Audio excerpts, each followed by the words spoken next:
Shalom, selamat pagi Bapak Ibu Saudara sekalian. Kita jumpa kembali dalam renungan Manarema. Sebelumnya kita akan sama-sama berdoa terlebih dahulu. Bapa, mengucap syukur buat kebenaran firman-Mu yang sebentar akan kami dengar. Urapi hamba-Mu dan taruh kehendak-Mu disampaikan.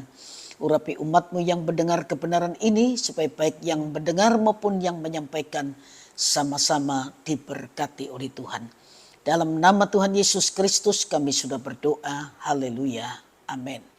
Bapak Ibu saudara sekalian, pagi ini kita akan belajar sebuah kebenaran yang saya beri tema perjumpaan dengan Yesus yang bangkit. Yohanes pasal 20 ayat 24 sampai ayat 29. Tetapi Thomas, seorang dari ke-12 murid itu yang disebut Didimus, tidak ada bersama-sama mereka ketika Yesus datang ke situ. Maka kata murid-murid yang lain itu kepadanya, kami telah melihat Tuhan. Tetapi Thomas berkata kepada mereka, sebelum aku melihat bekas paku pada tangannya, dan sebelum aku mencucukkan jariku ke dalam bekas paku itu, dan mencucukkan tanganku ke dalam lambungnya, sekali-kali aku tidak akan percaya. 8 hari kemudian murid-murid Yesus berada kembali dalam rumah itu, dan Thomas bersama-sama dengan mereka. Sementara pintu-pintu terkunci, Yesus datang dan ia berdiri di tengah-tengah mereka dan berkata, damai sejahtera bagi kamu. Kemudian ia berkata kepada Thomas, taruhlah jarimu di sini dan lihatlah tanganku. Ulurkanlah tanganmu dan cucukkan ke dalam lambungku, dan jangan engkau tidak percaya lagi, melainkan percayalah. Thomas menjawab dia, ya Tuhanku dan Allahku. Kata Yesus kepadanya, karena engkau telah melihat aku, maka engkau percaya. Berbahagialah mereka yang tidak melihat, namun percaya. Bapak Ibu saudara sekalian, kita belajar dari Alkitab, Thomas bukanlah murid Tuhan Yesus yang populer seperti Petrus. Dia sama sekali tidak menonjol. Satu-satunya hal yang membuat Thomas kelihatan menonjol adalah rasa tidak percayanya. Ironis bukan? Thomas bersama-sama dengan Tuhan Yesus juga murid-murid yang lain selama 3,5 tahun. Tetapi Thomas tidak percaya ketika Yesus bangkit dari kematian. Bahkan kalau kita mempelajari kisah Thomas dalam Alkitab, kita mendapat kesan bahwa Thomas itu mudah putus asa, kecil hati, dan pesimis melihat hidup. Pendek kata, tidak ada sesuatu yang luar biasa dalam diri Thomas. Tapi menurut buku sejarah gereja yang ditulis oleh Eusebius pada abad keempat, Thomas adalah orang yang menjadi perintis bagi pekabaran Injil di daerah Partia, kini wilayah Iran dan Irak. Selain itu diyakini bahwa Thomas jugalah yang membawa berita Injil sampai ke India Selatan hingga lahirlah gereja Mar Thoma yang terus berkembang hingga sekarang ini. Sejarah gereja di India mencatat bahwa Thomas akhirnya dibunuh orang-orang yang menentang Injil dengan ditusuk dengan tombak.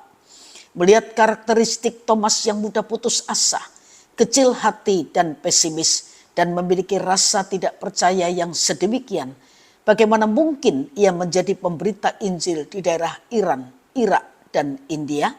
Sepertinya mustahil, bukan? Satu-satunya yang bisa menjawab pertanyaan ini adalah perjumpaannya secara pribadi dengan Yesus yang telah bangkit. Nah, bagaimana dengan kita? Sudahkah kita mengalami perjumpaan secara pribadi dengan Yesus yang bangkit dan hidup untuk selama-lamanya? Sudahkah kita juga melakukan misi seperti Thomas? Penampakan Tuhan Yesus membangkitkan semangat dan harapan baru bagi Thomas.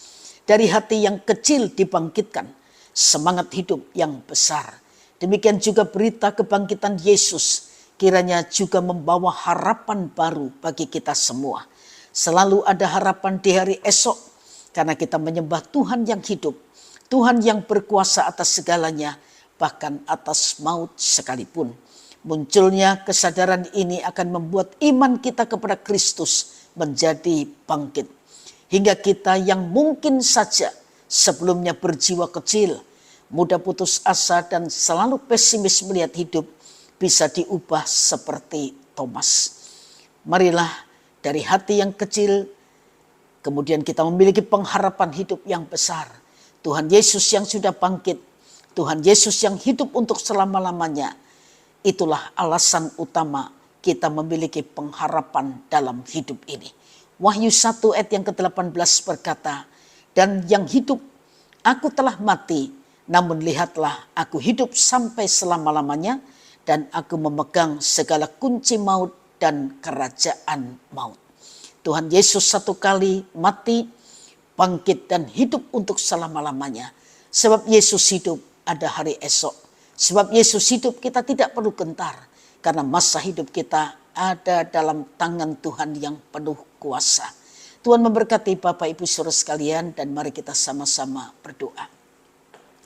Bapa mengucap syukur buat kebenaran firman-Mu yang mengingatkan kami pagi ini, supaya kami tidak ragu-ragu, tidak percaya seperti Thomas, tapi biar kami terus memiliki iman yang teguh kepada Yesus yang sudah mati dan bangkit lalu hidup untuk selama-lamanya bagi kami. Terima kasih Tuhan, meteraikan firman-Mu, terjemahkan lebih dari yang hamba-Mu bisa sampaikan, dan biar kebenaran ini memberkati semua orang yang mendengarnya. Sepanjang hari ini berkati apa saja yang tidak kami lakukan, Tuhan menolong kami biar apapun yang kami kerjakan yang sesuai dengan kehendak Tuhan, Tuhan buat jadi berhasil untuk kemuliaan nama Tuhan. Terima kasih, dalam nama yang ajaib yaitu nama Tuhan Yesus Kristus kami sudah berdoa. Haleluya. Amin. Selamat pagi, Tuhan memberkati Bapak Ibu saudara sekalian.